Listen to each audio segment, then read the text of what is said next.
To load the right workflow, go to the menu in ComfyUI and then click on Browse Templates. Next, click on Image. This will filter out all the other workflows. You just need to type the letter Z and you'll instantly see Z image turbo text to image appear. Simply click on it and the template will load. If you don't have all the required models installed yet, a red frame will appear around the nodes. And you'll also see an error message in the top right corner. Right here, you can see the exact models we need. Even if just one single model is missing, you get that red frame. But don't worry, on the left under model link, you can see everything required. If you click on those links, they will download automatically. Right below that, it shows you exactly which folder they need to go into. So it's actually super simple. Since my system only has 12 gigabytes of VRAM, the BF16 version is a bit too large for me, but it works absolutely perfect with the FP8 version instead.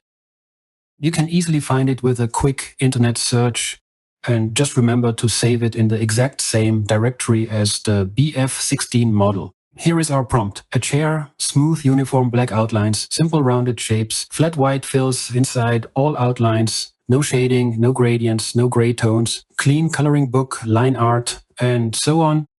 The template looks very clean and compact at first, but you can easily expand it by clicking on the arrow. We can actually ignore most of these settings. The only thing we care about is right at the bottom, batch size. This is where you decide how many images you want to generate at the same time. For now, I'll leave it at 1 and click Run. And here is our image, a chair drawn with thick uniform lines, absolutely perfect for a coloring book. The background is completely white and there are no errors to fix. You can use this as a coloring page right away. Now, let's go back into the sub-menu and change the batch size to 4. By clicking at the top, you can jump right back to the main level of our template. Now, just like before, click Run. And there we go, 4 images all at once. What's great is that every single one looks a little different, giving you instant variety for your coloring book.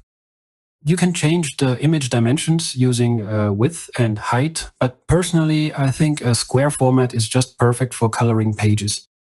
For this next one, I generated a fish. As you can see, you are completely free to create whatever you imagine. All you have to do is swap out the main object in the prompt. So instead of a chair, you type fish and so on. Have fun creating your own coloring pages.